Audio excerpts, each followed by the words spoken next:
Good evening, everyone, and welcome to the May 14th, 2024 New Bern Board of Aldermen meeting. Welcome. Tonight, the prayer is going to be coordinated by myself, so if you would, please bow as we pray. Heavenly Father, we thank you for another day, another opportunity to gather together to do the business of the city. We pray for your wisdom and guidance tonight, and we ask that everyone make it home safe. In your name we pray. Amen. Amen. If you would, please stand as we do the Pledge of Allegiance to the flag of our country. I pledge allegiance to the flag of the United States of America and to the republic for which it stands, one nation, under God, indivisible, with liberty and justice for all. Madam Clerk, if you would, please call the roll. Alderman Creel. Here. Alderman Royal. Here. Alderman Astor. Here. Mayor Odham. Here. Alderman Kinsey. Here. Alderman Best. Present. Alderman Brinson. Here. Okay, board item number 3 is to approve the agenda. Are there any changes to the agenda? Make a motion we approve the agenda as is. Second. Have a motion and a second. Any further discussion? Hearing none. All those in favor say aye. Aye. Any opposed? Agenda is approved. Next is request and petition of citizens. Madam Clerk.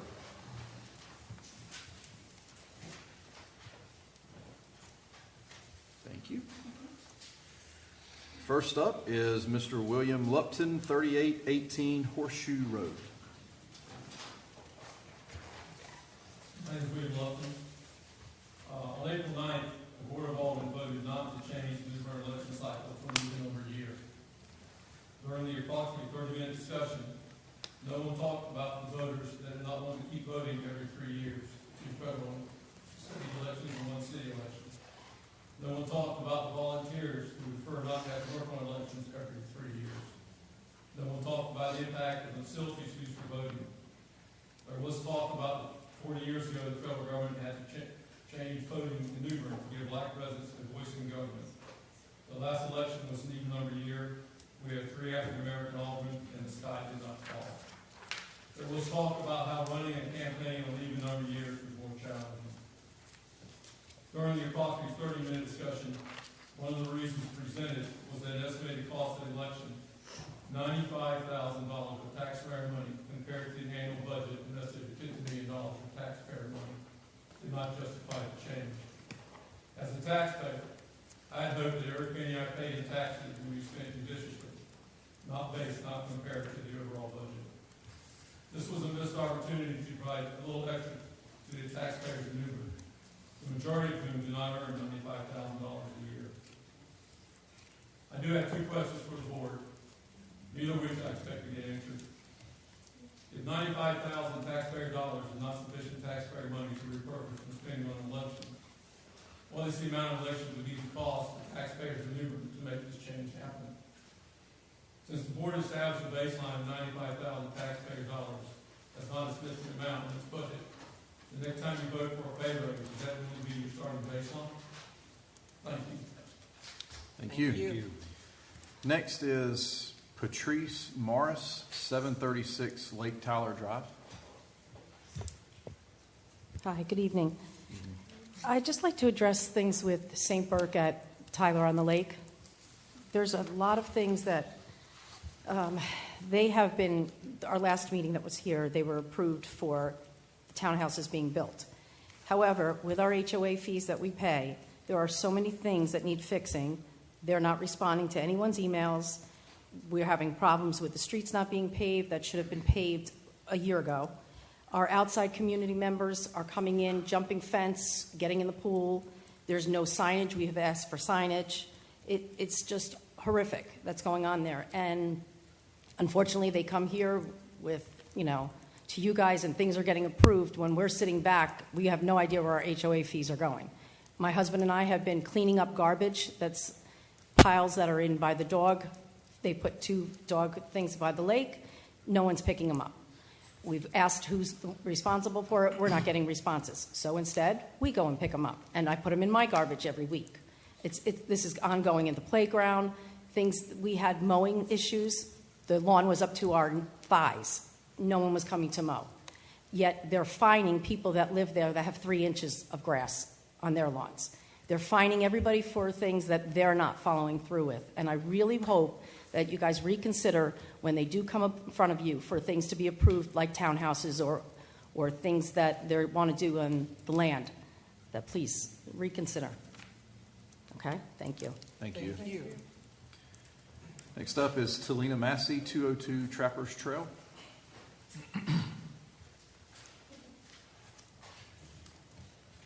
Good evening, Mayor Good evening. and city officials and everybody. I'm back every year. It's good to see you all. I know that we're not doing a presentation tonight, but I absolutely wanted to make sure I came to give the citizens some updates for what's going to happen with our Juneteenth celebration this year. And I believe I can do it in these 4 minutes. So with that being said, I have a little bit of visual aid. You all have the colorful presentation, but I'm just going to run through a couple slides really quick, not all of them. This year's Juneteenth of New Bern theme is Embracing Our Legacy, honoring 60 years of civil rights movement. Every year we have a theme. We try to honor some part of history, some part of our collective culture, and this year this is what our theme is. Once again, just for people who don't know, these are some of the founding community partners, and these are some of our committees that everyone in the city is more than welcome to join, volunteer, and participate, as we're open to everyone. Our coalition of community organizations began in 2017 planning events for Juneteenth. The nonprofit was established in 2021, and we currently have over 1,000 or more supporters and volunteers that actively work together to plan each year's event, come and participate with people coming from as far as New York and California to come visit our Juneteenth. I'm going to skip past a couple of slides. I think I went a little too far. But really quickly, if you don't know the history of Juneteenth here in New Bern, both the Craven County Commissioners and the Mayor of the City of New Bern recognized Juneteenth in New Bern in June 2018. As you can see, the proclamations are in the background. It initially grew from 1 day to 8 days between 2018 and 2019. In 2020, we incorporated festival and fireworks, which you all see in the culmination of all the events. This year, we have 12 days of events going on from June 8th, taking a break on Father's Day to honor fathers, and then ending at Tryon Palace on June 20th. So again, we've grown to over 10 days. We've been recognized nationally, and this year we will be unveiling the Juneteenth Bear. So, sorry about that, going through. This is this year's Juneteenth schedule. We believe it's the best one yet. It absolutely incorporates something from everyone, from the slave quarters tours out in James City. We have some promo days, a community health day. We want everyone to come out and play kickball and cornhole out in Fort Totten. We've got medals and bragging rights. Just make sure you stretch before you come. Last year we had 1 or 2 injuries.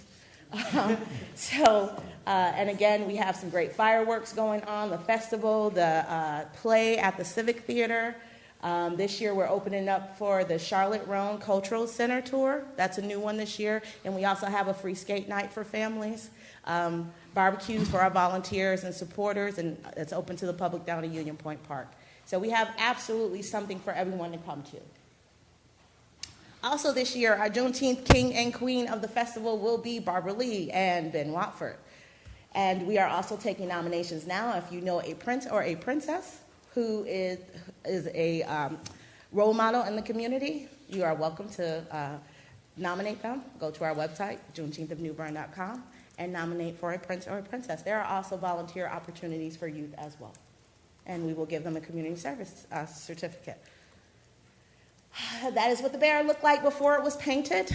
It will be installed soon, and it will be at the corner of Broad near Roundtree, across from where the mural is on the other side in the small park where the stage was last year. It will live there forever. We thank everyone for their support. We are excited that there are more celebrations happening this year, and that's my time. Thank you.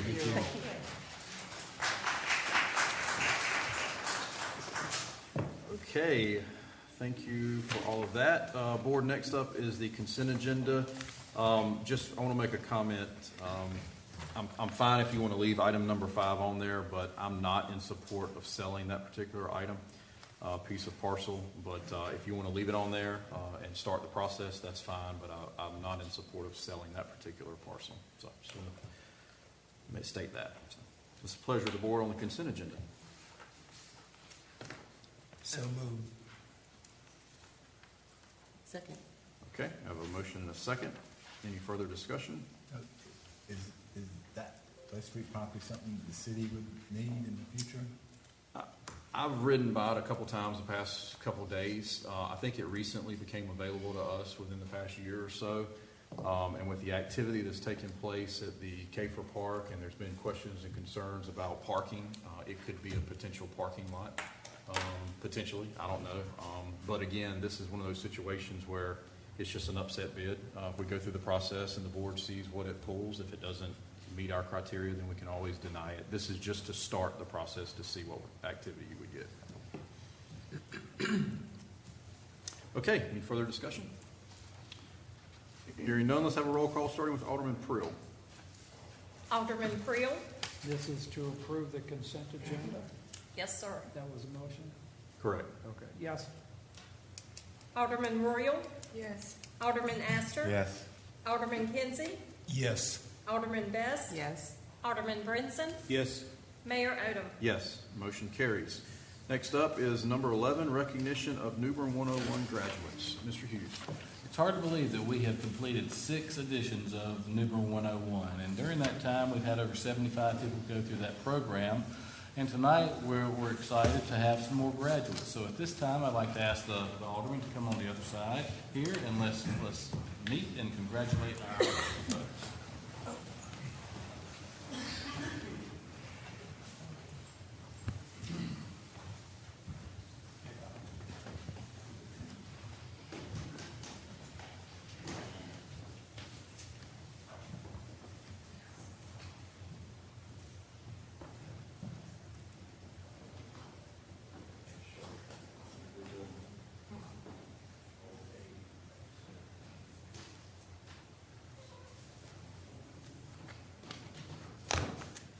Thank you, Mayor and Board of Aldermen. I'd like to first call up Frank Davis.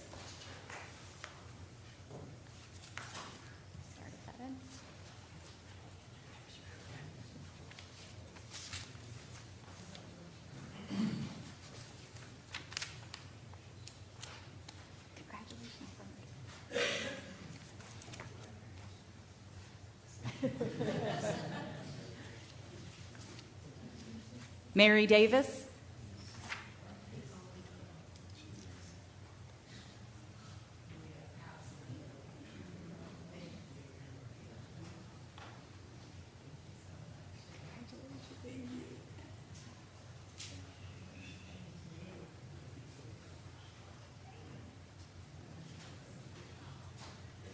Angela Easterbrook.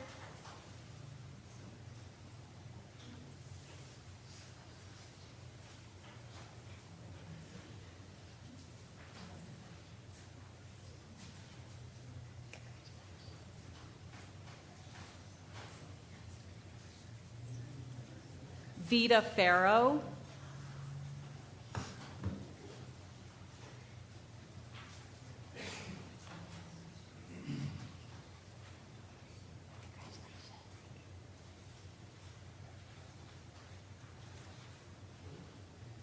Linda Hill.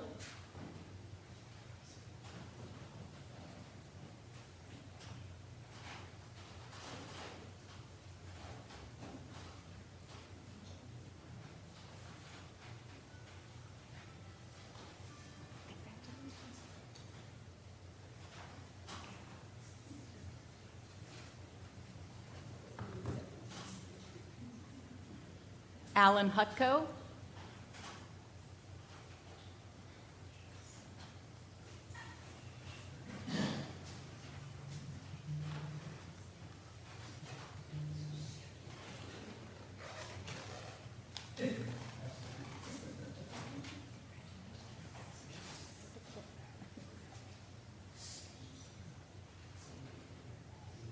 Essie Knight.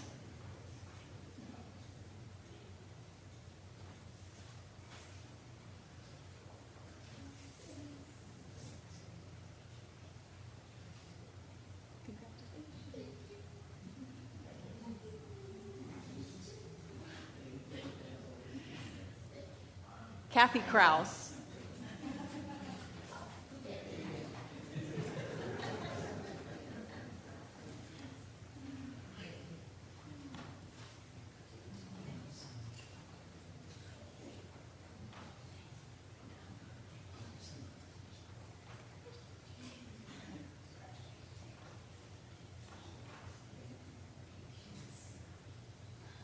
Jane and John Olstad.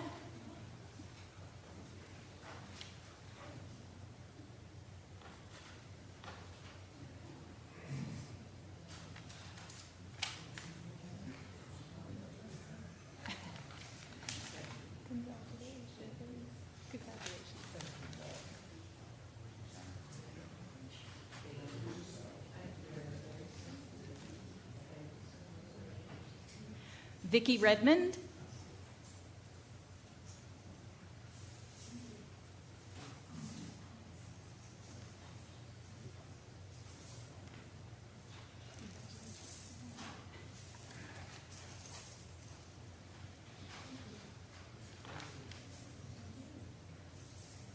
Eileen Russell.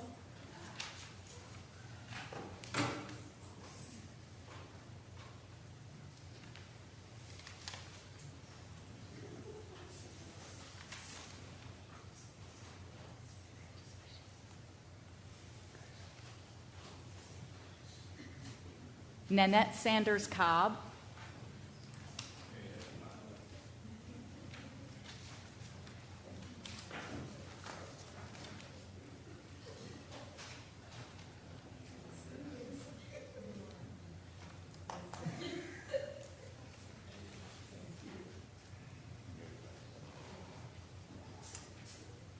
Kathy Ciora.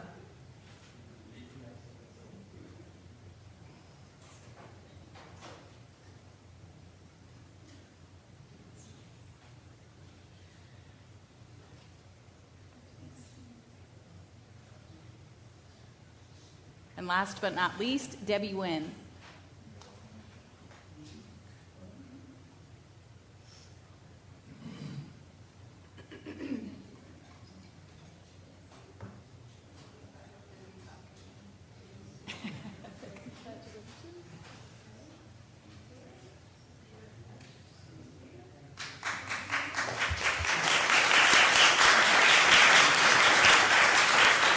If the graduates could come up and join the mayor and the governing board, we'd like to take a group photo.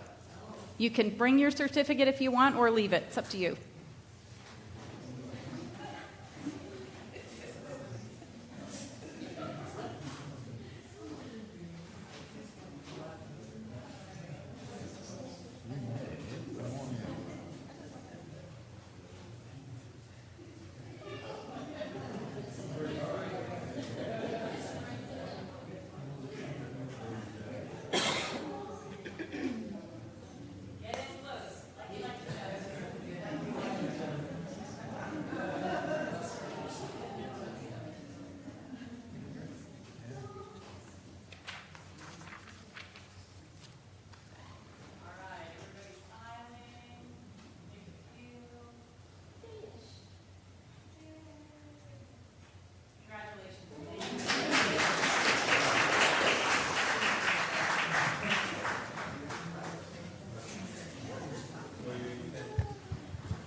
Mayor, Governing Board, real quick. We've noticed with our New Bern 101 classes that sometimes it's a lot of City of New Bern residents. Sometimes it's New Bern residents that live outside of the city limits. I just thought with this class I'd give you a little background on where these folks came from. The person who has lived here the longest from this class has lived in New Bern for 8 years. Wow. The other 14 are new residents to New Bern. I think the one who moved here the most recently was maybe 2021, 2022. They come from places like Washington, D.C., California, Brooklyn, New York, Cleveland, Ohio, Charlotte, North Carolina, Maryland. We have some who live in houses. We have some who live on boats. A great mixture of folks who came to learn for 8 weeks about the city of New Bern and made it to graduation. So congratulations to you all.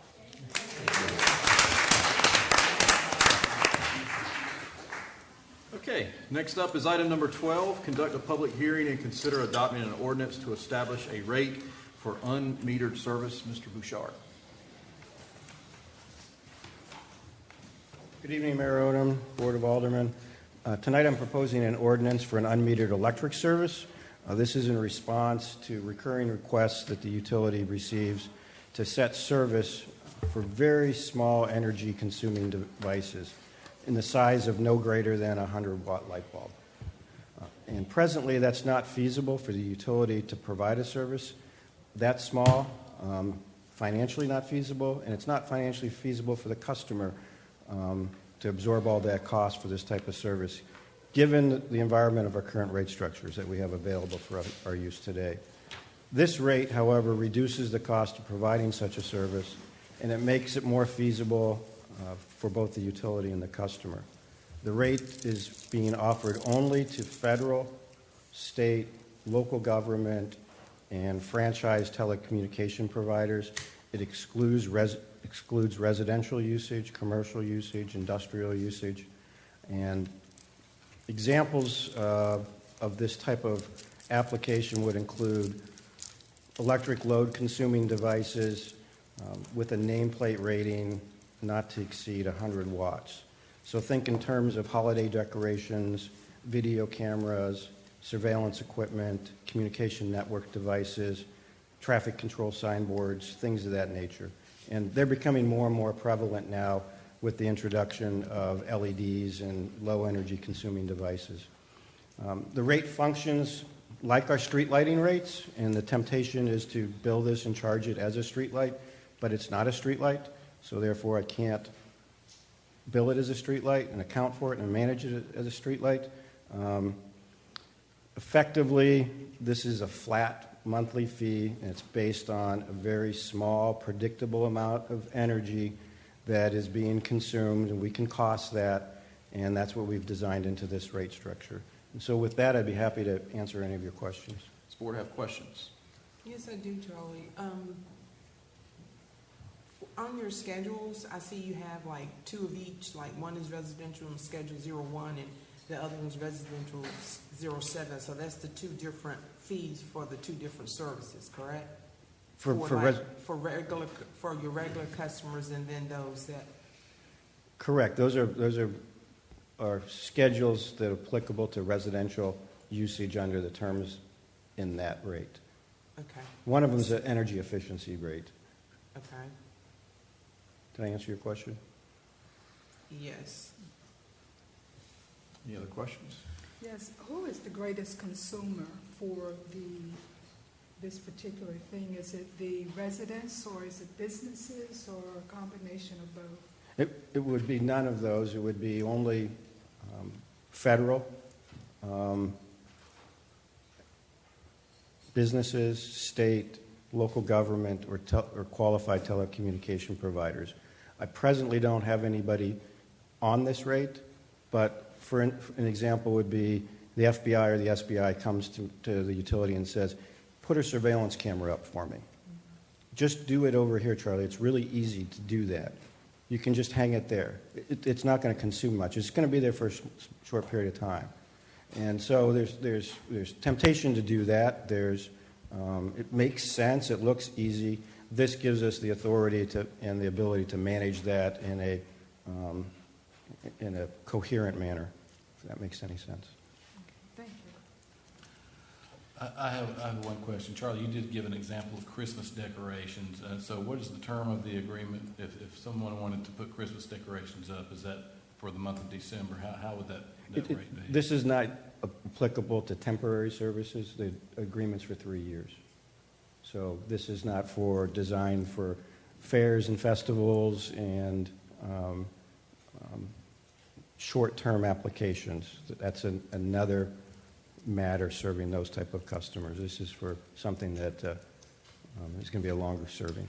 So let me ask a question to see if you can give us an example. So the statue, the Shriner statue that's down there that the county owns now, it's on their property. If the county wanted to put a floodlight on that statue, is that where this rate would come into play? Because that would be the only thing there on that parcel. We could do that. We have other products. We have other lighting products we could offer that may serve their need better.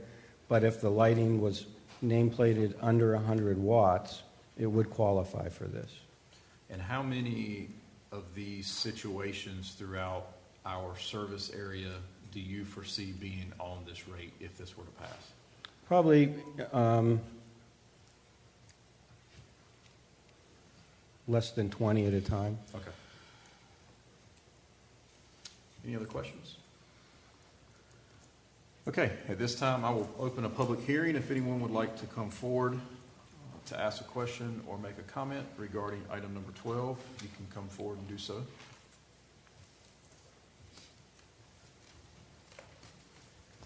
Mayor, make a motion to close the public hearing. Second. Have a motion and a second to close the public hearing. Any further discussion? Hearing none, all those in favor say aye. Aye. Any opposed? Okay, public hearing is now closed. What is the pleasure of the board on item number 12? Mayor, make a motion to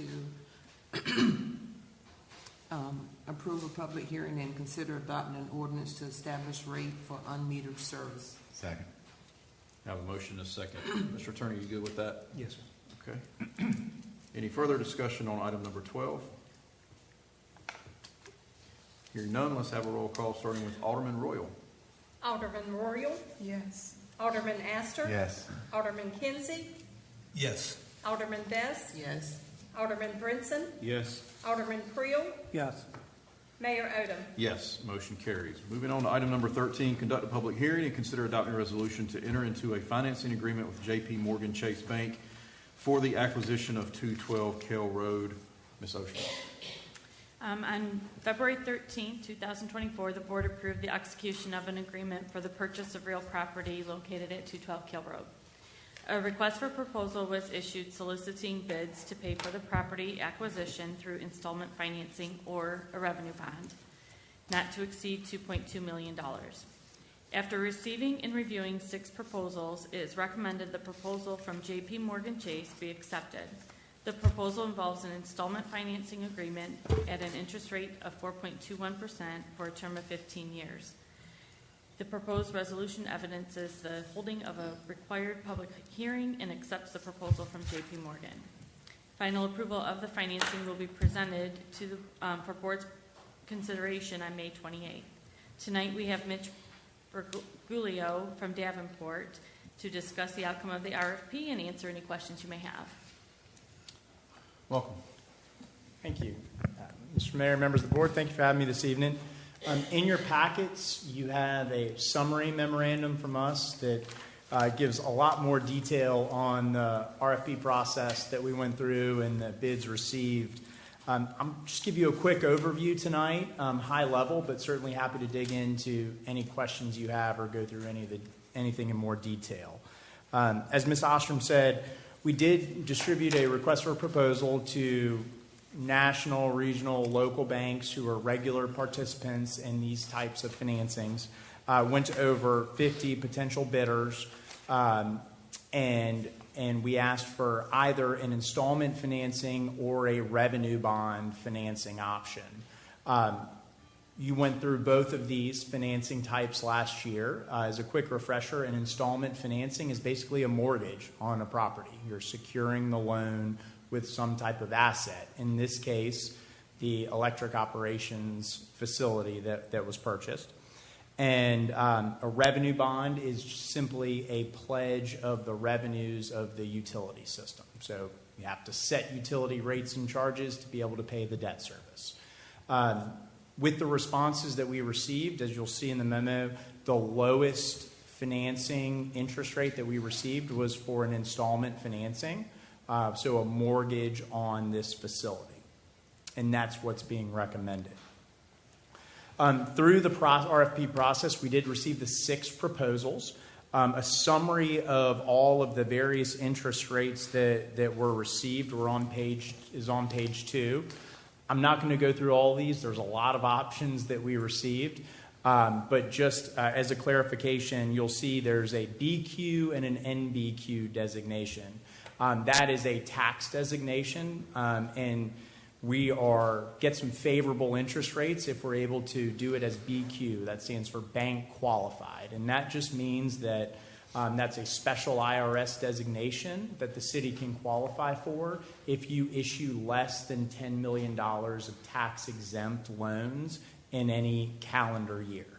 Talking with staff, realized that you will be able to qualify for that designation, and it did provide a slightly lower interest rate. Of the 6 proposals that were received, the lowest overall interest rate was provided by J.P. Morgan for a 15-year term, so a 15-year final maturity of the loan, and the installment financing structure. J.P. Morgan provided 2 interest rate options. The absolute lowest interest rate option was a 4.10% rate. That loan was non-prepayable. So that would be a fixed rate of a 4.10 that you would have for the next 15 years. The other option that they provided was a 4.21%, and that comes with a prepayment option. After 10 years, you can prepay the loan without penalty. And so for that slightly higher interest rate, 4.21% compared to the 4.1%, you have the ability to prepay the loan early, 5 years early. And so as we did the analysis with staff of this lowest cost option, J.P. Morgan, there is a summary of the estimated payments on page 3 of our memorandum. The differential in estimated cost over the entire 15-year term of the loan between the prepayable option and the non-prepayable option is around $20,000. So the recommendation in consultation with staff and bond counsel is to move forward with the J.P. Morgan prepayable option at the 4.21% interest rate. If you hold that loan until maturity, through final maturity, it would end up costing an extra, again, about $20,000. But you'll have the option after 10 years to either prepay the loan early, and that will save on interest cost, or to refinance the loan if you choose to do that, and if interest rates support the refinancing at that point in time. So slightly higher interest rate, but keeping flexibility on your options in the future to prepay or refinance it. So that is the recommendation this evening, the J.P. Morgan option 2 bank qualified interest rate of a 4.21% that you have the ability to prepay after 10 years.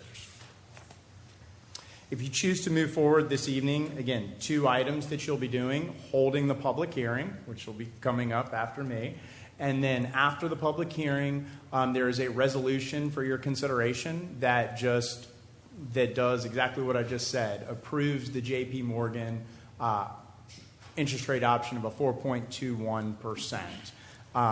That will allow us to continue forward with the process. Previously, you all had approved what's called a preliminary findings resolution that allowed staff and ourselves to submit the application for approval to the Local Government Commission. That application has been presented and will be considered by the Local Government Commission for approval on June 4th.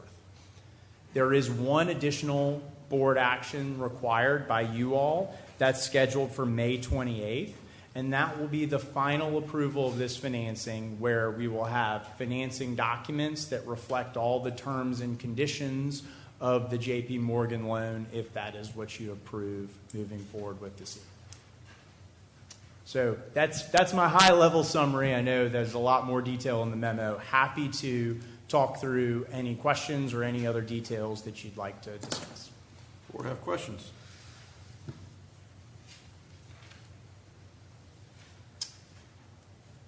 Okay. At this time, I will open a public hearing on item number 13. If you have any comments, please come forward at this time.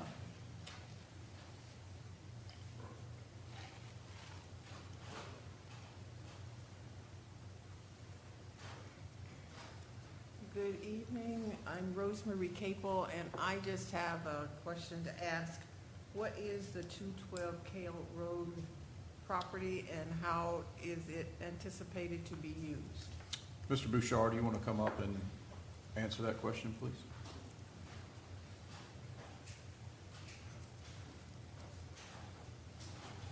– 212 Kill Road is located adjacent to 210 Kill Road.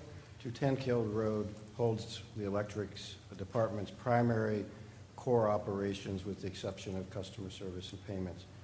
As we've discussed before, the utility is outgrowing that space on for a number of reasons, and this opportunity presented itself to expand that operation for today and for into the future, rather than having to find a whole nother campus, a whole nother operation somewhere else and build and move across town and disrupt the utility with that. So this opportunity presented a lot of efficiencies. Did I answer your question, ma'am?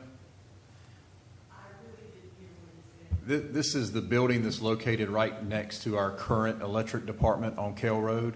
So this will be for future expansion of that department where we've outgrown our current facility. Is that good enough, Charlie? Thank you. Anyone else?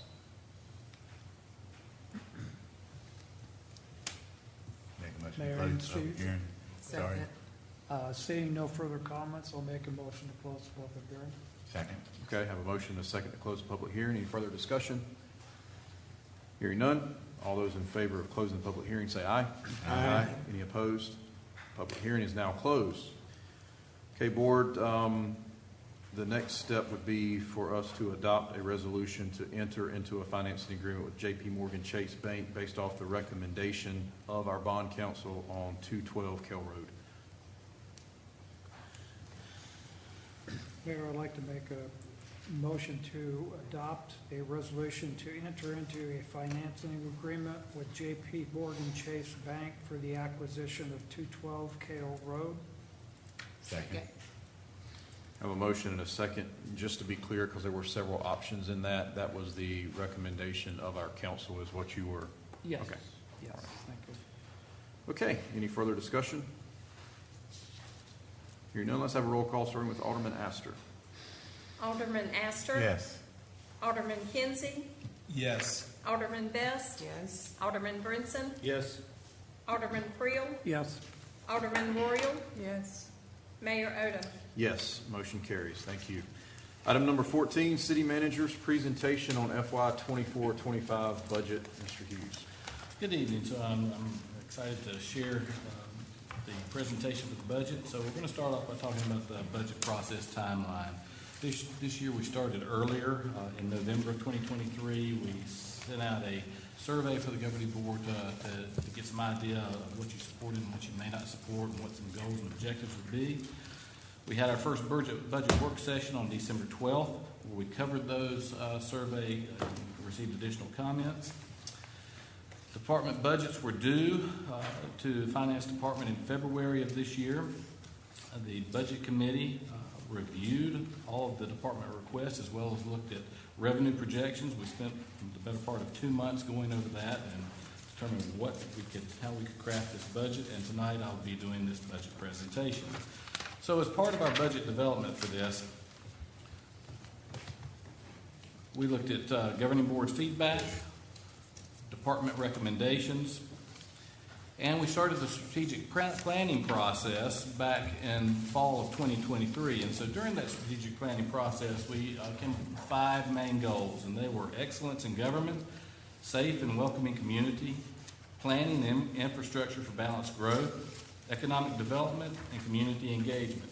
And as the departments were creating their budgets, all of their requests needed to tie back into those overarching goals. So there were several budget impacts that we had to consider.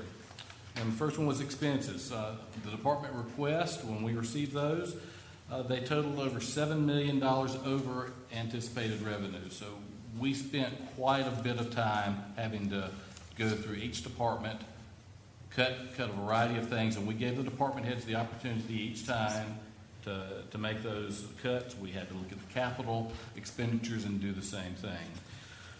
Revenues, the assessed property values increased by $200 million to $4.9 billion, and that is anticipated to bring in an extra $830,000 in additional revenues, and sales tax is estimated to increase at 3%, which would bring in an additional $342,000. But those anticipated revenues are not enough to cover where we need to be. Additional budget impacts include increased cost of materials and supplies, a mandatory increase in the North Carolina retirement rate, which is less than 1% for law enforcement and non-law enforcement officers, an increase in insurance premiums, and the main impact of that was the new Stanley White Recreation Center, and salaries and benefits. In the general fund, 64% of our salary goes, 64% of the budget addresses salaries. Implementation from the 2024 salary survey carries forward annually, and that affects the general fund in the amount of about $2.4 million.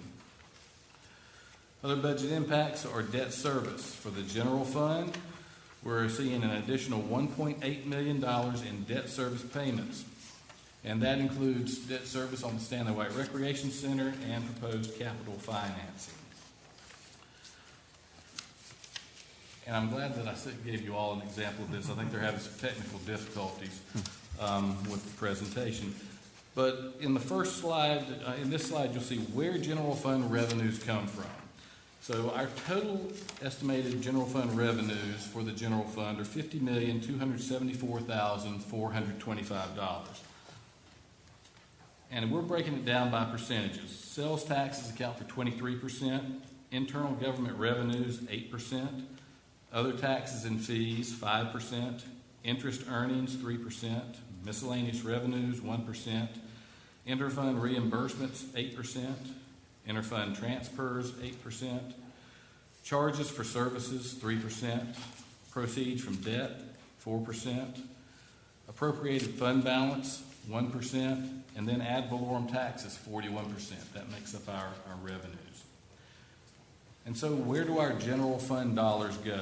So again, we're looking at a budget of approximately $50,274,425, and we're going to talk about percentages again. So 17% of that budget goes to fire rescue, 8% to parks and recreation, 5% to development services, 18% to public works, 8% to debt service, interfund and other transfers, 4% to general government, and that's the governing board and administration and things like that, 4% to technology, 4% to finance, 2% to human resources, and 30% to police.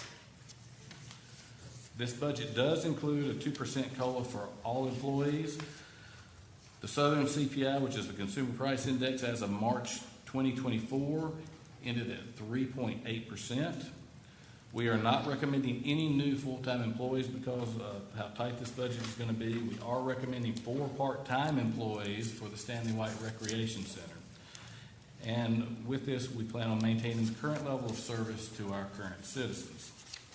Under proposed capital for the general fund, we're looking at $2.6 million. $1.8 million of that in general fund capital qualifies for financing. And so some examples of capital items include police replacement vehicles, fire rescue self-contained breathing apparatuses, department vehicles and equipment replacements across the board, camera system in parks, fishing pier refurbishments, park restroom upgrades, and sidewalk and street improvements.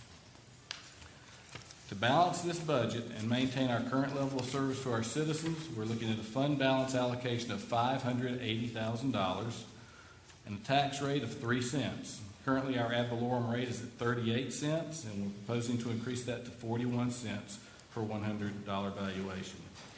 A 3-cent increase would generate an additional $1.5 million in revenues. 1 cent equals about $495,000 in revenue.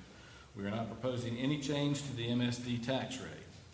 So the proposed general fund budget is recommended at $50,274,425, and that is a 2.7% increase over fiscal year 2024. Moving on to the enterprise fund. So where do those funds come from? Total revenues for all of our enterprise funds, we're looking at $95,626,279. $58,760,000 come from electric service fees. $4.6 million comes from solid waste service fees. $7.2 million comes from other revenue and enterprise funds. $11.7 million comes from water service fees, and $13.7 million comes from sewer service fees. So where those dollars go? Again, total enterprise expenses, we're looking at $95,626,279. Proposed budget for the electric fund is $64,678,577. Solid waste fund, $4.7 million. The water fund, $12,807,689. And the sewer fund, $13,433,013. So budget impacts affecting the enterprise fund, salary and benefits. In the enterprise fund, 18% of the budget goes towards salaries. The implementation of the FY24 salary survey carries forward $1.2 million annually for the enterprise fund. In debt service, the enterprise funds are looking at an additional $772,000 in debt service, and those are from two different areas. One is the electric with the property purchase we most recently addressed, and also capital project financing for the sewer fund, which we addressed at a previous meeting. Other budget impacts include increased cost of goods and services. With the electric utility, we anticipated possibly 2 electricity's true-ups. Those costs would be passed on to the customer. And a rate study. And at our budget work session coming up next week, there will be a presentation for the board to hear that. A solid waste rate increase. The GFL contract calls for a percentage increase, and also landfill tipping fee increase. So that will be passed on to the customer. For proposed capital for the electric fund, we're looking at $1,051,000, and that's to cover HVAC replacement at Kell Road, traffic control signs, portable light towers, service vehicle replacements, and system improvement. For the sewer fund, $1,068,000, and that goes towards service vehicle replacements, storage facility addition, various sewer system improvements, and lift station rehabilitation. For the solid waste fund, $105,000 in improvements, and those are mainly for a service truck replacement and one vehicle refurbishment. For the water fund, $478,000, and that's for service vehicle replacements, various water system improvements, and upgrades to water supply wells and treatment components. Proposed FY budget total for the city is $155,421,881, and that's a 4.1% overall increase compared to the FY24 adopted budget. Again, our general fund, $50,274,425, and our enterprise funds, the water fund, $12,807,689, our sewer fund, $13,433,013, the electric fund, $64,678,577, solid waste fund, $4,707,000, and our other funds, $9,521,177. And those other funds include the MSD, E911, Redevelopment Commission, the MPO, employee insurance, and other items. This FY25 budget proposal does comply with North Carolina general statutes. To follow up, our budget process timeline continues. We will have budget workshops on May 21st and 22nd. That's next Tuesday and Wednesday. A public hearing will be on May 28th with the goal of adopting the budget on June 11th. The FY25 budget will be available for review in the city clerk's office tomorrow, as well as at the New Bern Craven County Public Library, and it will also be online at newbernnc.gov. In closing, I'd like to thank our department heads, their staff that helped them create their budgets, and our finance staff for putting all of this together for us. And we look forward to further budget discussions where we will go into more detail on the budgets by going department by department. So save your questions until that time, because I know you're going to have quite a few. And some of you may have brought your budget book. We issued that last week, and so As you are going through this, just a reminder, in the front tab, you're going to see some handouts that have personnel requests. Again, we did not recommend any new personnel requests. We've also got public building requests, and you're going to see highlighted whether it's yes or no on the manager's recommendation, and you'll see capital requests as well. At the very front of the book, you'll see the manager's message, and then it's broken down by tab. So it'll be a summary of a variety of financial reports. It'll break it down to staffing and positioning, dues and subscriptions, travel and training, all the way down into each department, as well as the enterprise funds. So look through this at your leisure. If you have questions between now and when we do our budget workshop, please let myself or Kim Ostrom know. And then again, next Tuesday, we're going to start with the general fund, work through that, and on Wednesday, we'll start on the enterprise funds. Okay? Foster, you gave the dates. Can you give the times and locations of those budget workshops? Both of those will start at 1 p.m. We're recommending that they be held at the Pleasant Hill Community Center so we can kind of get around the table all on one level. And so if no one has any issues with Pleasant Hill Community Center, I'd like to set that down. Do we need to provide direction? It's a change of venue? Yes. Okay, so board staff is recommending this be held at the Pleasant Hill Community Center. Currently, it's on our agenda for it to be held at City Hall, so if we want to change in venue, we need a motion to state that. Mayor, I make a motion to change the budget work session from City Hall to the Pleasant Hill Community Center on May 21st at 1 p.m. And 22nd. And 22nd at 1 p.m. Okay. Second. We have a motion and a second. Any further discussion? Hearing none, all those in favor say aye. Aye. Any opposed? Okay. All right, thank you, sir. Next up is item number 15, consider adopting a resolution in support of naming the Highway 43 connector for Marvin L. Range Jr. Mr. Hughes.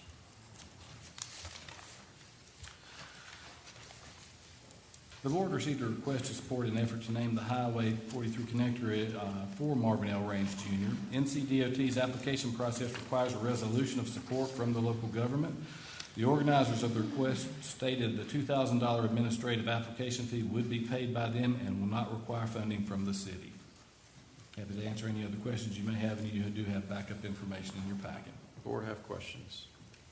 I do. Yes, sir.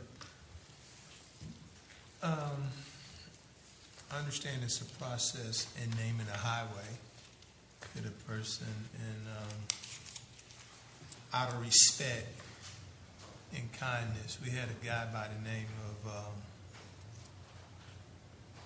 George Henry White, was a congressman, and then we had a lady by the name of Bev Perdue, which was the senator and the lieutenant governor and governor. Then we had a guy by the name of William Wainwright, which was Speaker Pro Tem in the House. And they actually served. And we had a guy by the name of, let's see what's his name here. He was appointed by the governor. He was a part of getting that highway started, 43 extension. I can't think of his name. I don't went brain dead. I am trying to figure out why any of those names was not mentioned. Just one person's name was mentioned there to be nominated for the 43 extension. You know, we had a congressman and lieutenant governor, which was Governor Wainwright, and what is that guy's name? I'm trying to remember who you're talking about. I can't remember. The governor, Maddox, Bob Maddox. He was one of the guys that started that project. So out of respect, I just wanted to mention those names to see the consideration in naming a highway.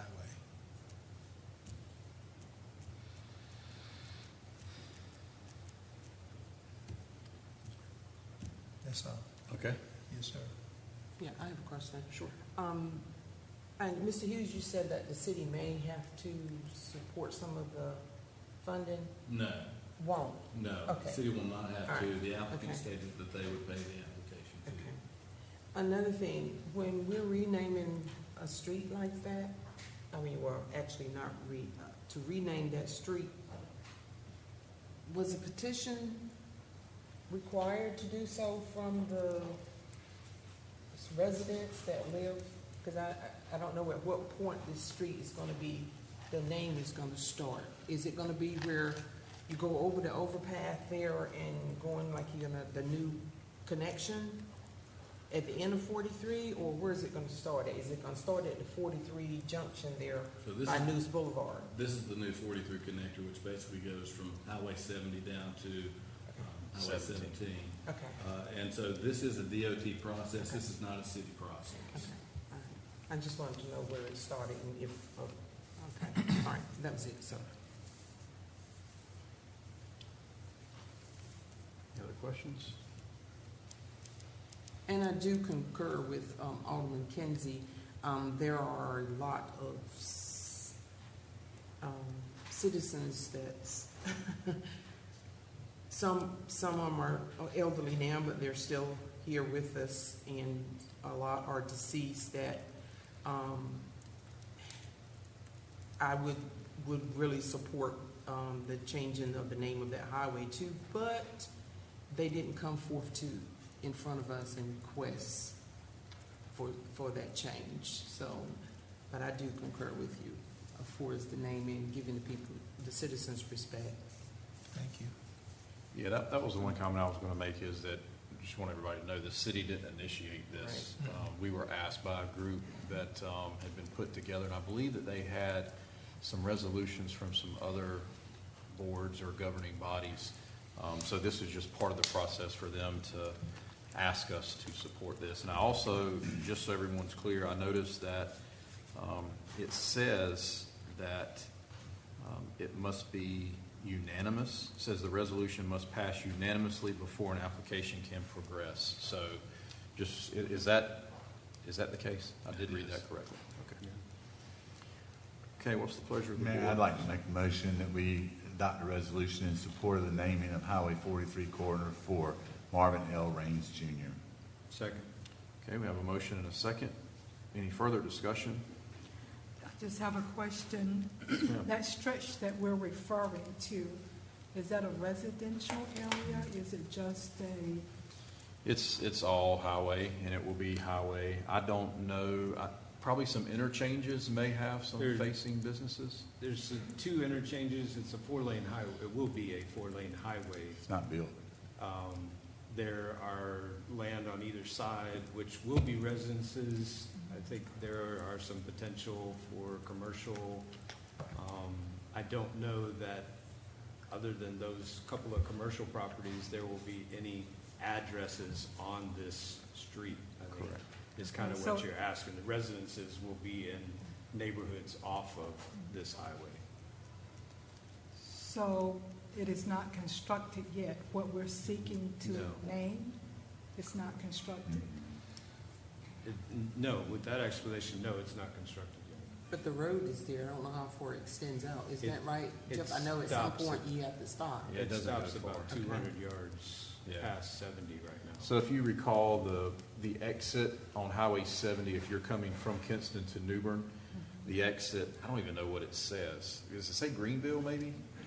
I think it says Greenville. Yes. Greenville, Yes. Vansboro. When you exit off and you get to the top of the ramp, you have to go left. You can go right, but if you go right, It's a stop sign. It's a couple hundred yards and the road just ends. You see Highway Patrol parked there quite a bit. Yeah. But it's going to go through where Trent Creek Road is off of 17.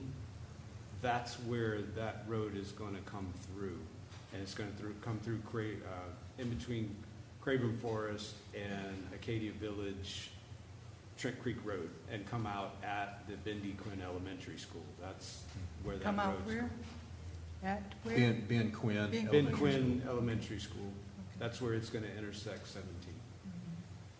Well, I'd definitely like to wait to see exactly how that pans out and what I'm voting for and the section that will exist. That's just my opinion. It is funded, and they are currently in right-of-way acquisition and in utility relocation. So I am not understanding the I guess I nature just of wanted your further question. clarity, and just right in this moment, I don't have it. I mean, we have our MPO administrator here, our director here, if there are specific questions. It's basically running through the woods. Yeah, I'm just trying to get a visual, that's all, of Could, the proposed I plan. tell you, Colleen, could someone pull up on the computer just the aerial Google map that shows it? Because you'll be able to see pretty clear where the road is and where it ends. Alderman Royal, if you, on Moose Boulevard in the 43 Connective Street, you know where the new highway patrol station is? And then across the street is Warehouser. If you go down to the end of that street, the street keeps on running across, but it's not developed yet. It's just a portion of street. You know what I'm speaking of now?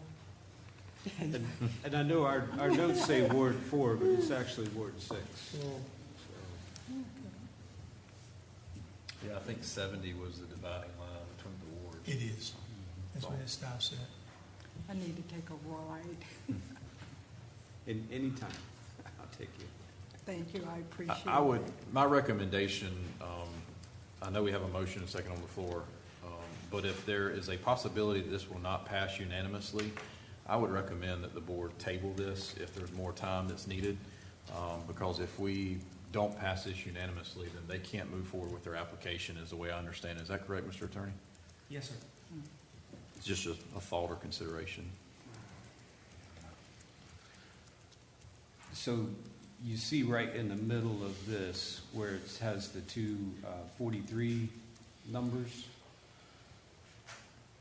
Yes, sir. It's already labeled as I-42, but you can see that interchange there, and if you were to extend that interchange directly south, and actually a little bit to the right, Colleen, it goes right through that's Trent Creek Road. Yep, right there. That is where and a little more to the left, the existing road that's there. If you click the layers Yeah. down at the bottom, it'll actually show what's there now. There you go. And you can see there's a spur off of that and where it stops. That will continue on down to where it says the 1223. Yep. And connect to what's currently Trent Creek Road, and then we'll terminate at the Business 17.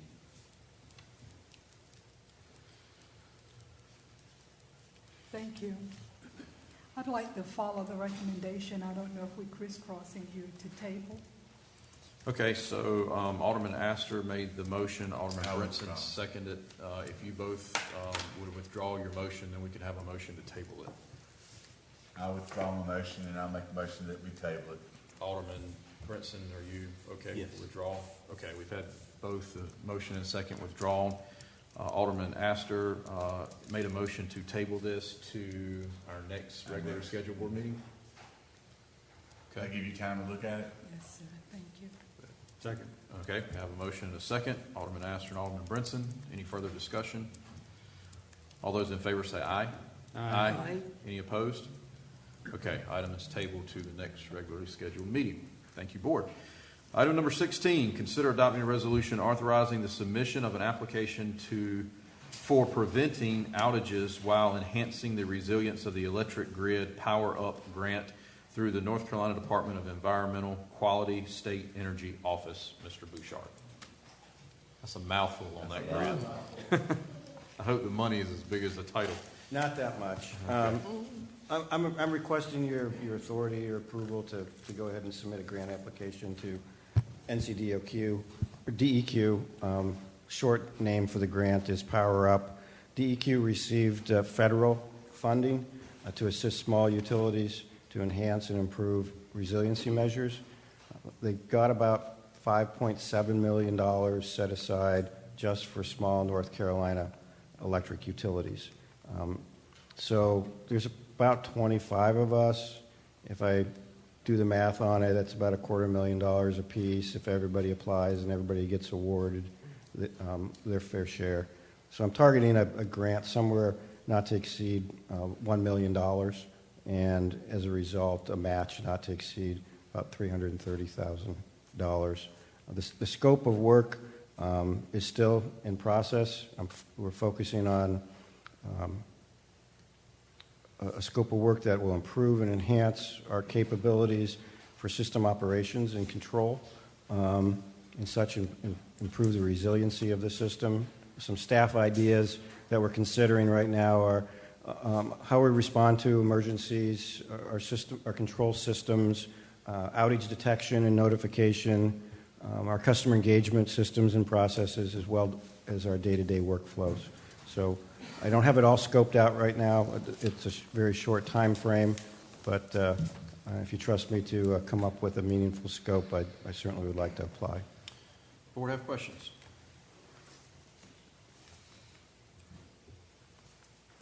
There's no questions, I make a motion. May I make a motion to adopt a resolution authorizing the submission of an application for the Preventing Outages While Enhancing the Resiliency of the Electric Grid Power Up grant through the NC Department of Environmental Quality State Energy Office. Second. Okay, we have a motion and a second. Any further discussion? Hearing none, let's have a roll call starting with Alderman Kinsey. Alderman Kinsey, Yes. Alderman Best, Yes. Alderman Brinson, Yes. Alderman Creel, Yes. Alderman Royal, Yes. Alderman Astor, Yes. Mayor Odham. Yes, motion carries. Next up is item number 17, consider adopting a resolution authorizing the submission for application for the 2024 Bureau of Justice Assistant Bulletproof Vest Grant. Chief Gallagher. Thank you, Mayor, Board. I'm here again to request that you approve our ability to seek another grant through the Bureau of Justice. They've been great partners with local law enforcement and will essentially finance half of the cost it would take to replace at least 17 vests for my agency, and I request that you approve this 50-50 match. The grant is for slightly over $24,000, and of which we would incur the cost of $12,000. And I'm happy to answer any questions you may Board have. have questions? Chief, assuming that the board approves this, can we be assured that you have funding in your budget to cover the matching portion of the cost? Well, since you haven't approved the budget, I don't know if I can answer that question. Well, I will say that wouldn't it be coming out of this year's budget, though? Beg your pardon? Wouldn't this be coming out of this year's budget as opposed to next year's budget? It will be coming out of next year's budget. We do have funds in place for that in the proposed budget. Okay. So Chief, is this like replacing old vests, or this is actually getting all the officers with the vests? Every one of our officers has ballistic protective armor, so we do provide that. The vests have a life expectancy of 5 years. After 5 years, we rotate out those vests for new vests. So we will rotate out those that have expired and provide new staff with the new ballistic protection. All of the vests are specifically measured for the officer. You know, none of us are the same size, so to speak, so they all have to be measured and tailored for the officer. I'm glad you made that statement, because I thought the vests were the same size. No, no, ma'am. Okay, I learned something today. I didn't know that. Just a quick question also, Chief. Life expectancy, 5 years. Do you ever have vests that exceed the 5 years, or is just regulation or something that they need to be changed in 5 years? The 5-year is the manufacturer's recommendation, and we follow the manufacturer's recommendation.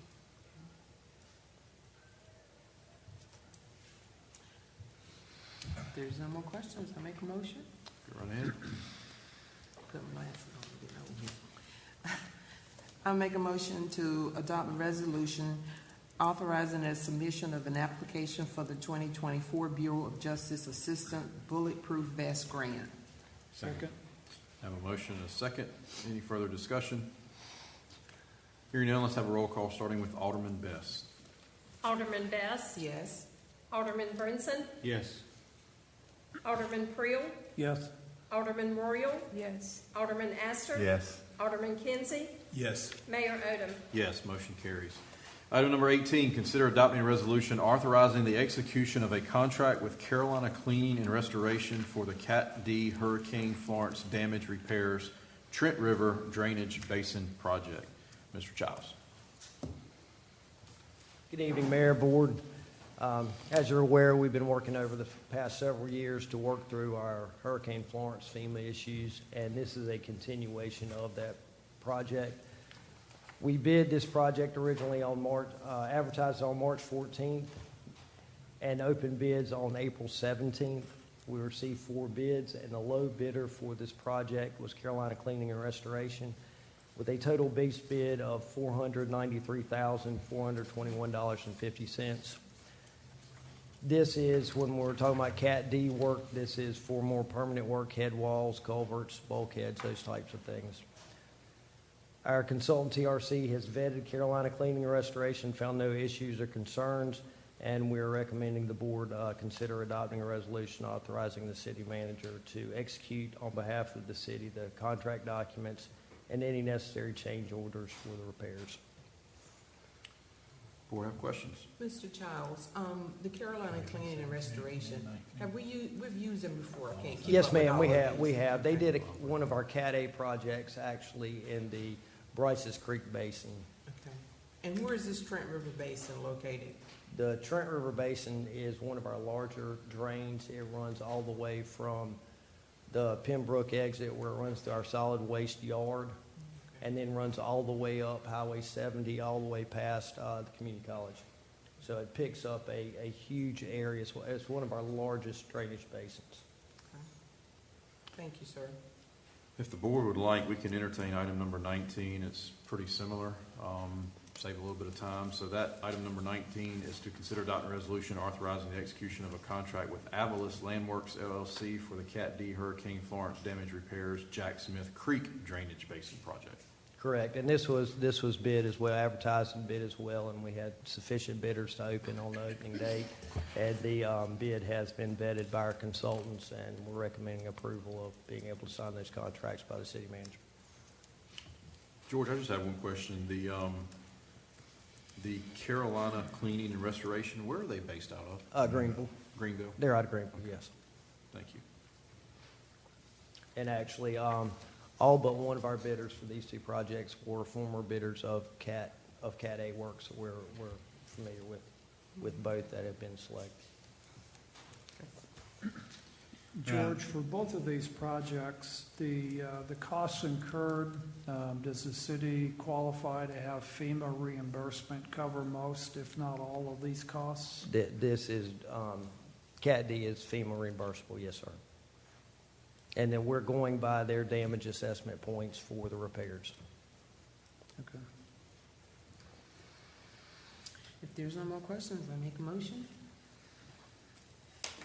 I make a motion to adopt a resolution authorizing the execution of a contract with Carolina Cleaning and Restoration for the Category D Hurricane Florence Damage Repairs, the Trent River Drainage Basins, and authorize the execution of a contract with Avalis Landworks LLC for the Category D Florence Damage Repairs Jack Smith Creek Drainage Basin Project. Second. Have a motion and a second. Any further discussion? Hey, George, is this the last of the basins that we have? We've got 4 or 5 more, but they're going to be grouped together. The damage, there's not as much Cat D work in those, so when those come out, we'll bid several basins all at one time. Just because of the size, it would be And hard that will to- finish it up? That'll finish up Cat D, yes, sir. Okay, let's have a roll call, starting with Alderman Brinson. Alderman Brinson, Yes. Alderman Creel, Yes. Alderman Royal, Yes. Alderman Astor, Yes. Alderman Kinsey, Yes. Alderman Best, Yes. Mayor Odom. Yes, motion carries. Next up is item number 20, consider adopting a resolution authorizing the execution of a contract with VHB, Inc. for the 2050 Metropolitan Transportation Plan for the New Bern Area MPO. Ms. Treble. Hi, good evening. Good evening. The New Bern Area MPO is federally required to update the Metropolitan Transportation Plan, also known as the MTP or Long Range Plan, every 5 years. This plan identifies projects needed to support the growth and development of the region over the next 25 years for all modes of transportation. The last MTP was adopted in March of 2021, which requires a new plan to be adopted by March of 2026. These types of plans typically require at least 12 months to complete and cost an average of $125,000. Funding for this initiative is funded 80% by our PL 104 grant funds and 20% by member agencies and would be split between 2 fiscal years. The MPO advertised a request for qualifications for this project on February 7th. We received 3 responses. Of these 3, a selection committee comprised of members from the MPO, NCDOT, Craven County Planning and Development, and New Bern Development Services independently reviewed each firm's responses based on the evaluative criteria in the RFQ ahead of a meeting on March 21st, at which time, after much discussion, the selection committee ranked VHP as their first selection. The board is asked to consider adopting a resolution to authorize the mayor or his designee to execute a contract with VHP Engineering for the 2050 Metropolitan Transportation Plan in the amount of $106,000. Board have questions?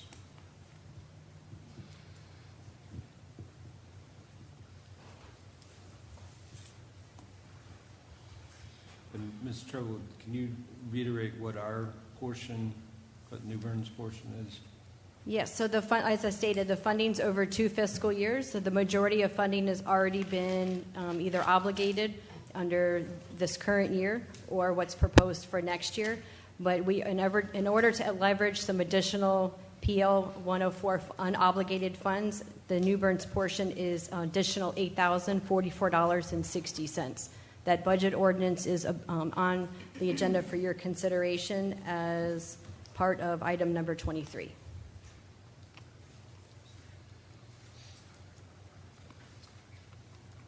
There's no other questions. I'll make a motion. Make a motion to adopt a resolution authorizing the execution of a contract with VHB, Inc. for the 2050 Metropolitan Transportation Plan for the New Bern Area MPO. Second. Have a motion and a second. Any further discussion? Hearing none, let's have a roll call, starting with Alderman Creel. Alderman Creel, Yes. Alderman Royal, Yes. Alderman Astor, Yes. Alderman Kinsey, Yes. Alderman Best, Yes. Alderman Brinson, Yes. Mayor Odom. Yes, motion carries. I would propose we take 21 and 22 together, if that's okay by the attorney. 21 is to consider adopting an ordinance to amend and close the Hurricane Dorian Project Fund. And number 22 is consider adopting an ordinance to amend and close the Tropical Storm Isaias Fund. I don't know who came up with that name, but Isaiah. yeah, whatever. They should have picked an easier one. But. So next for these is Ms. Kim Ostrom. So to do them together? Yeah, we will Okay. deal with that. For number 21, the Hurricane Dorian Fund. In 2019, the board established the Hurricane Dorian Project Fund in the amount of $1.5 million. FEMA has officially closed out Hurricane Dorian. The city sought reimbursement for $1,499,864.79 in costs, but only received reimbursement totaling $1,425,223.01. The unallowable cost of $74,641.78 will be funded by the general and utility operating funds. This ordinance provides for an interfund transfer from the general fund, water fund, sewer fund, electric fund, and solid waste funds to the project fund and closes out the project fund. And then in Tropical Storm Isaias Fund, that was established in 2020 in the amount of $750,000. The project is now complete and has a remaining fund balance of $132,253.42. This ordinance will transfer the fund balance from the project fund to the general water, sewer, electric, and solid waste funds, and it will also close out the project fund. Just a question on the shortfall on the first one. Is this because of that issue we had with recording hours, or is this something else? It may have been something. Kim, can you provide more detail on both? We can provide more detail, but I think it does. Okay. That was one of them. And then there could also be some that they just didn't approve for reimbursement. Did we ever fix that issue so that doesn't occur again? That's on my notes to discuss on new business. To be Okay. honest with you, but no, we can answer it now. Okay. Did we ever change our policy to satisfy FEMA? I think that is still out there. I do not think that we have updated that yet. Yeah, well, we need to because hurricane season is right around the corner. So Kim Rose, who's managing these, said that's exactly what it's for. So can we, at a future meeting, I know we've got the budget pending, but as Alderman Astor mentioned, hurricane season's here. We don't want to get caught again. It looked like these two washed themselves out close to it. I mean, it was close. But to avoid this in the future, we probably need to address that. I thought Corey and Sam had a policy drafted already. We have one. Actually, Kim's got it on her desk for us to review. Okay. So it's in the works. Okay, what's the pleasure of the board on item number 21 and 22? Mayor, I'd like to make a motion to adopt an ordinance to amend and close the Hurricane Dorian Project Fund and to adopt an ordinance to amend and close the Tropical Storm Isaias Fund. Second. Okay, I have a motion and a second. Any further discussion? Hearing none, let's have a roll call vote, starting with Alderman Royal. Alderman Royal, Yes. Alderman Astor. Yes. Alderman Kinsey, Yes. Alderman Best, Yes. Alderman Brinson, Yes. Alderman Creel, Yes. Mayor Odham. Yes, motion carries. Next up is item number 23, consider adopting a budget ordinance amendment for FY 23-24. Ms. Ostrom. So this budget ordinance amendment increases the MPO budget by $72,500, which was just discussed in agenda item number 20, to cover the cost of the Metropolitan Transportation Plan, and transfers funds as described in the previous two items, number 21 and 22, to close out the Hurricane Dorian and Tropical Storm Isaias funds. Board have questions on item number 23? Make a motion that we adopt the budget ordinance amending the FY 23-24. Second. I have a motion and a second on item number 23. Any further discussion? Hearing none, let's have a roll call, starting with Alderman Astor. Alderman Astor, Yes. Alderman Kinsey, Yes. Alderman Best, Yes. Alderman Brinson, Yes. Alderman Creel, Yes. Alderman Royal, Yes. Mayor Odham. Yes. Motion carries. Next up is item number 24, appointments. The only one I saw on our agenda, Alderman Kinsey, you have one. Do you have? I don't have anyone yet, sir. Okay. So if anyone's interested in serving on the Board of Adjustments, you can go online and apply, and that will be passed on to Alderman Kinsey for consideration. Are there any other appointments that I did not see? Okay, moving on to Attorney's Report. I have another report tonight, Mayor. City Manager's Report. Got a few things to update you on. First thing is we have received a request from Cotton Funeral Home. United States Army Air Force Staff Sergeant Robert L. Ferris Jr. He was 20 years old when he was killed in action in World War II on December 20th, 1942 in France. He's returning to North Carolina for burial at New Bern National Memorial Cemetery in New Bern. New Bern Police Department will be assisting in the escort this weekend, but they have requested bus service. for Bruce Chapel to Newbern Memorial, they do anticipate a crowd. And we have done this one other time before, and so we wanted to let the board know and make sure that there are no issues with that. So just like a little direction. Any concern from the board on providing that? It's from Cotton, right? Cotton, yes. Yeah, from Cotton to National. Yes, I mean, it's from Ruth's Chapel. Bruce Chapel, yeah. Yeah, I think you looked it up, and that's what we did last time. That's correct. It's almost the same thing we do for the Wreaths Across Right, America. right. So people can park at Ruth's Chapel and then have transportation on the city bus over to the Just to cemetery. give a little context, this is a previous MIA that was shot down December 20th, 1942 in a B-17 over France, and they have since located him. The surviving family, one of them lives here in New Bern, and so that is why they're requesting the remains be buried at New Bern National. And I'll cover the rest of the ceremonies in my new business. So anyone Just need opposed? directions? Just direction. Anyone opposed to providing bus service? Okay, good. All right, the next thing, Alderman Prill actually received this request from Linda Simmons Henry. You got this in front of you. Ms. Henry represents a group that is interested in having a historical marker installed in honor and memory of Miss Loretta Smith, who died in March of 2000.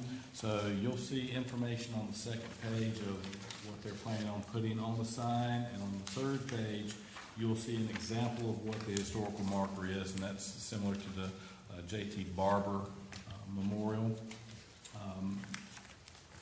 Similar to that, they're proposing to put this on Cypress and Bern Street. When we spoke with Ms. Simmons, her first comment was personal, on personal property or right-of-way, and so I had Public Works staff reach out and talk some more, and she really wanted it to be within the right-of-way. So this board has discussed markers and signage on city property and right-of-way, so we wanted to bring this to you to get your direction on how we should proceed with this request. Foster, this sign example looks like, it looks similar to like the state markers, but is this? It is crafted after the state historical marker, yes, but it is not a state marker. This was, the one you see on J.T. Barber, I believe that was commissioned by, the final graduating class in 1970 of J.T. Barber. This group, the ones that are sponsoring this is J.T. Barber alumni and the Theta Beta Omega chapter of Alpha Kappa Alpha Sorority. They're the ones that are planning on paying for this monument and installing. So the actual state markers, we have several of them around the city that's on the right-of-way. That's correct. Who authorized those, or was that done in the past? Do you remember? DOT? Well, I know there's the Ebenezer one that kept getting, I remember Reverend Johnson and the Mayor Outlaw, that one kept getting torn down several times, and it was relocated somewhere, but. My only concern with that is why wouldn't this be put on the personal property? On that person's private property? Why does it have to go on the right-of-way? Now, I do know the right-of-way is a public right-of-way, but it's on the city street, so the city is the one going to be maintaining and repairs, correct, with repairs, if that sign gets knocked down or whatever? I think if it's in our right-of-way, it's our property and responsibility. Exactly. That's the only problem I have with that, and again, there's private property here that the sign can go upon. I just see that as a problem for the city for erecting that sign on a public right-of-way. Didn't we just do this not too long ago? Another sign that we put on the right-of-way? We did, and I can't recall what street, but just off Broad somewhere. That was a sign that the mayor was talking about, correct? From Pastor Johnson? No, we did one, was it the Popeye sign that we did for the sit-in? Might have been, yeah. I think that's the one that I'm recalling. But it was an official state historic marker sign. Right. This one is not. Right.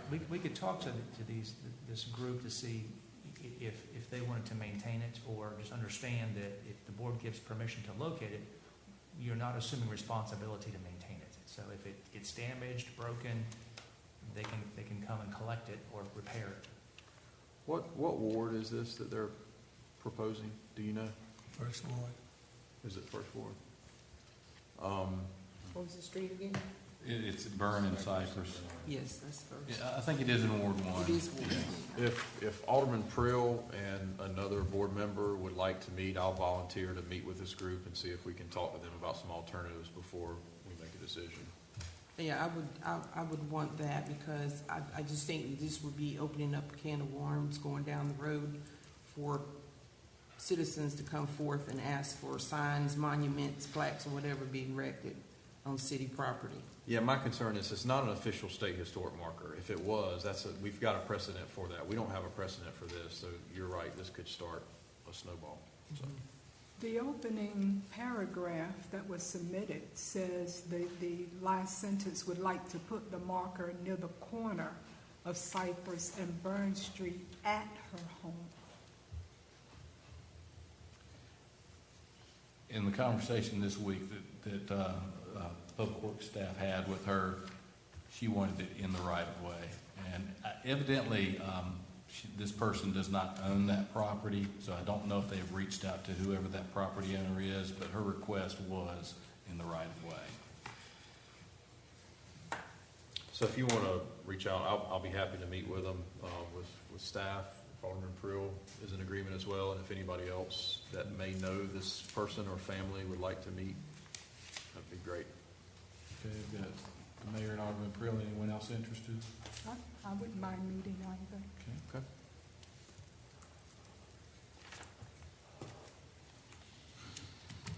We'll take care of it. All right. A few other things. Just want to remind you, Memorial Weekend is right around the corner, so our annual Footloose on the News Summer Concert Series is coming up. The first band is Trial by Fire. That will be on Friday night. Also, the Aquatic Center and Splash Pad open up that weekend as well. And the Southpaws play their first games on Memorial Weekend at Caper Park, and they're currently finishing up their renovations. And so look forward to a lot of action in town on Memorial Weekend. That's all I have, sir. Okay. Did you say, Mr. Hughes, that Caper Park is completed? Oh, no. They're working it. So in sections, they're doing, so what is completed? So they have completed the fencing on the outside perimeter, and they're currently constructing the dugouts on the home and visitor side. They've got an interior fence to put up. They've got some field work to do, and then they've got the bleachers to put in. So their plan is to have all of that in place before their first game Memorial Weekend. So they're less than 2 weeks away on that. By Memorial Day weekend? Yes, ma'am. I look forward to that. You going to the first game? No. Yes, I will be. If it's in the house. Anything else? That's it, sir. Okay. New business starting with Alderman Prill. I have nothing there. Okay. Alderman Royal. Yes, I have well, two things I'd like to bring up. Mr. Childs, if you don't mind, I have a question for you. Wanted to get an update on the walking path at Henderson Park, please. Yes, ma'am. Our staff's currently constructing that, so we've got the framing up, so all of the support structure and the pilings are all in, and we'll start decking that probably next week. Once we have the decking in, the handrails will go in, we'll do the tie-ins and install the lighting for the walkway. That was my main question. Yes, ma'am. Lighting. Yeah, we had a concern with that. Do you have any rendition, drawing, or anything of what the finished product will look like? I may be able to provide something that was marketed with the decking material we use. So this is a through-flow material. We're concerned with it being in such a shaded area that a wood deck would be slick and would be a high-maintenance concern. So this will actually, the water will go through it. It'll add a little more slip resistance to it. It'll also allow us to mount the lighting underneath, so it'll be uplighting on the walkway. So Lighting in addition to over? We've got overhead at the street corner at Sutton. but these are commercial LEDs, and there'll be plenty of light. Okay, yeah, that's a really dark area. Yes, ma'am. Yes, ma'am. Are you planning for more trees to be cut down? or- No, ma'am. No, ma'am. No, we don't intend to. Because on one side of it, it's just a lot of trees, so. But, and we'll have a better evaluation of it once we have the lighting system in, we see how it performs in the dark, and we can make adjustments to that if needed. Thank you so much. Yes, ma'am. The other thing I wanted to bring up, Mayor, I understand there's been some discussion regarding it, but that's the decorum of our meetings. And I know that the last couple of meetings that there was behaviors that were not appropriate regarding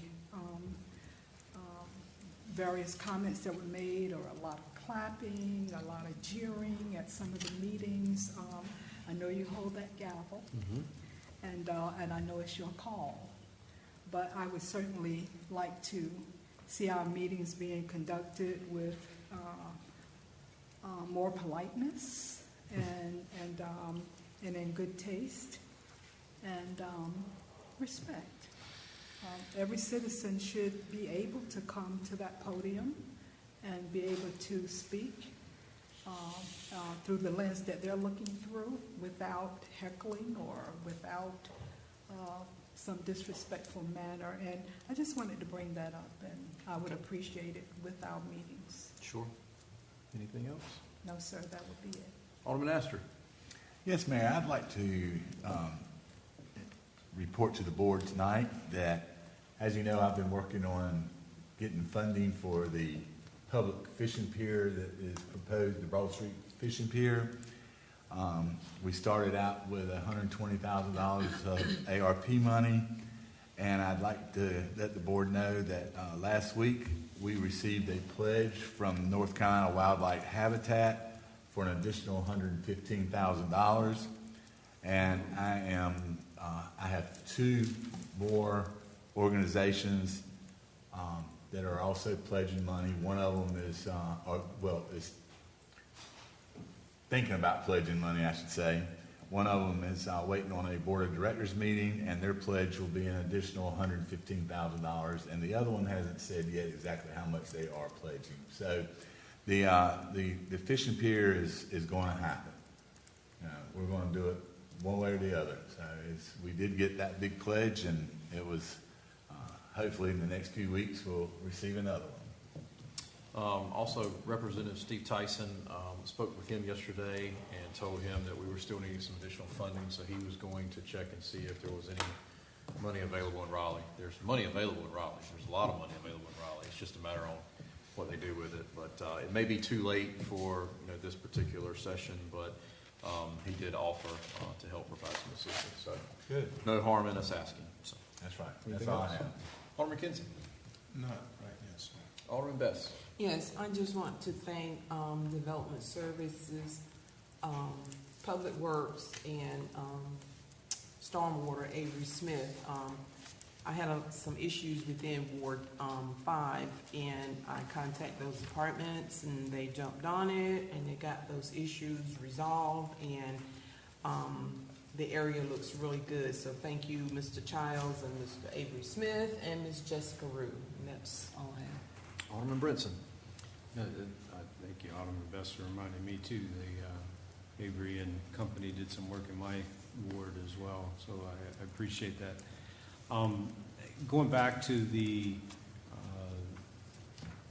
World War II veteran that we talked about earlier, Staff Sergeant Ferris, his remains will be flown into the Raleigh-Durham Airport on Thursday, and will be picked up with the family in Cotton Funeral Home and be brought back to Cotton. They're expecting to get back there between 2:30 and 2:45. There, of course, be an escort for them coming into town. For those that are interested, on Sunday at 5:30 at Cotton, also at Cotton, there will be a brief awards ceremony. I've been asked to officiate that, where we will present Sergeant Ferris with awards and then give those to the family. Purple Heart, Air Medal, World War II campaign Medal and World War II Victory Medal. And then there will be visitation with the family from 6 to 8 p.m. that evening.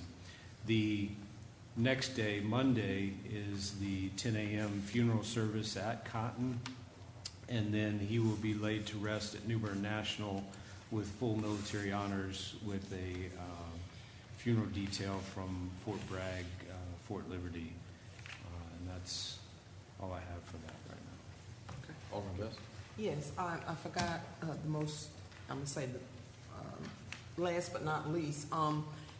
In reference to Lake Tyler, I wanted Mr. Childs to come up from Public Works to give an update on what's happening over there. The citizens are reaching out because of the streets conditions, and I really would like to have had the developers here tonight to input, but to no avail.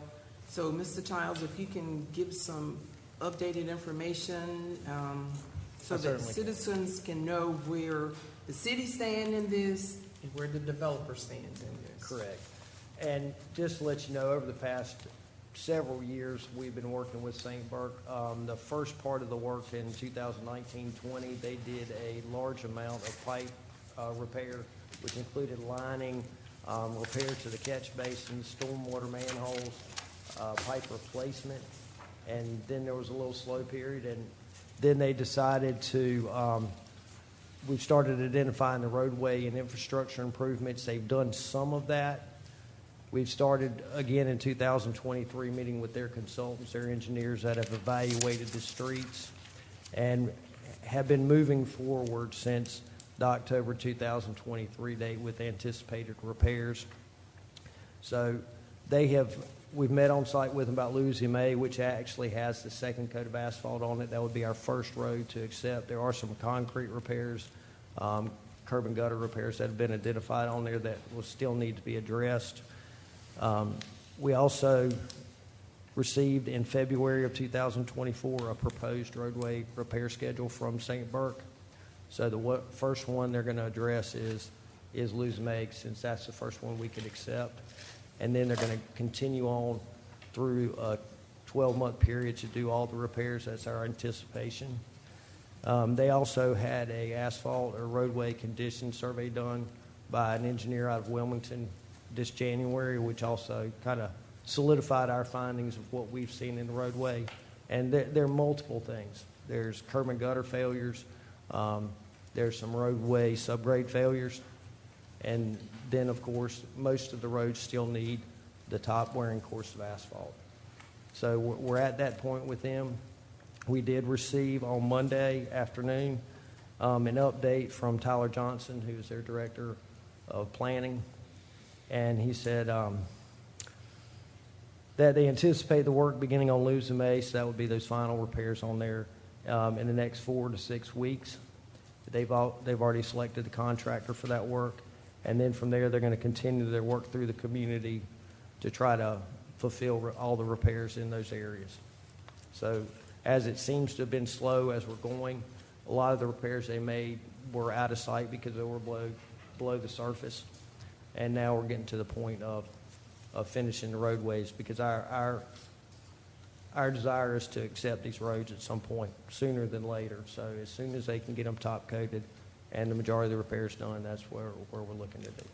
When you're talking about work beginning over there for the area that's the areas where there are streets and are already there. Yes, the ma'am. First beginning Yes, ma'am. The section streets of that are already there. So those streets that have been there since 2006, maybe, when the subdivision was first done. So Louisiana May is the first one that would be a good one, because they've already had the second coat of asphalt on it. It needs the least repairs. That would allow us to start the process of accepting some of these roadways in there for maintenance. So they have got a plan. It looks like, in the next several weeks to a month, they'll start on doing those to work their way through. And then from their schedule that they provided us, it'll be about a 12-month cycle to fulfill the roads on the main body that are starting to get built out, that we can accept them at that point. Let me ask you another question, because you're the expert in this. Well, So when they come in and finish the road, I guess it's the sewer traps that's in the road, or what are those things that are sticking up in some of those streets? And it's a hazard. Yes, ma'am, and that was a process through the past street design. So that the intent of that was you put the first course or base course of asphalt down, the houses get built, then you put the wearing course on top of the road. So during the construction phase, you're not damaging the wearing course. Well, in this case, they put the base course down. The development went through foreclosure and several different banks, and there was never a top course put on, nor were there many homes ever constructed in the development. So it's a unique situation in this one where, the developer ended up in a bad situation, and then this, as we go through with platted lots and those developments, we're just having to work through it. Okay. And it's unfortunate it's taken this long. So what I'm asking here is, like, is that the sewer trap that's in the road? Or? It's the manhole, the sewer The manholes, manhole, but that's where they would put an inch of asphalt down, where the finished road would need 2. So the manhole ring is sitting up at 1.5 inches proud. So it makes it look like it is a hazard. So when they finish the finish course on it, it'll be flush with the roadway. Okay, yes, ma'am. There you go. Thank yes, you. ma'am. No, it's not. It's unsightly and not really the best thing for a road, but it's not intended to be to have this kind of longevity with it. So they have promised that they're going to be starting within the next, let's say, 4 to 6 weeks was the All right. information we received from Okay. St. Burke yesterday afternoon. All right, thank you so much. Yes, ma'am. Along that same line, I had a note to make a comment. Mr. Attorney, the residents there spoke and said for us to consider allowing future developments by this developer, but correct me if I'm wrong, it's a technical procedure that they go through with planning and zoning. It no longer comes to this board, which made it political. Now it's technical. They have the right to build in the city. We don't have any criteria that says you can't build here because your quality product is not what it should be. That's correct. Yeah, that's Okay. it. That's it. Simple enough. As much as we would like to, because I know Alderman Astor would love to stop issuing permits to certain developers, Sure. We legally can't do that. No, sir. Okay. And there was another question. I'm glad you mentioned that, Mayor. Also, and I'm thinking, I may be wrong, but for as Lake Tyler is concerned, we as a city development services, whatever, there's nothing that we can do for as the way that company, that owners of those of that land or whatever, in that community, what they do with the HOAs. There's nothing that we, Attorney Davis, we can do in reference to that? No, ma'am. Okay. All right. Thank you. Okay. The only comment I had, I was asked to remind everyone, if you've been around downtown, you've seen a lot of these artists this week doing some paintings. That's called the Plein Air Festival, and they have the exhibition. So all those paintings that you see that's being done, they're housed at the farmers market. They're open daily, so you can go down there and buy some of those. But if you want to go to NCPLEINAIR.org, so North Carolina pleinair.org, there's a schedule that shows you all those activities. But I think there's going to be a big shindig Friday night at the farmers market for people to go look at. So I was asked to share that. So, okay, do we need a closed session? Yes, sir. Needing a closed session pursuant to 143, 31811A3 and A10. So moved. Have a motion. Do we have a second? Motion and a second. Any further discussion? Yes. Can we have a 10-minute break, please, before we go into closed session? We can't start till we get in there, or we're going to go in our Downstairs conference room. Downstairs conference room. Okay. So I have a motion and a second to go into closed session. Any further discussion? All those in favor say aye. Aye. Any opposed? We're in closed session.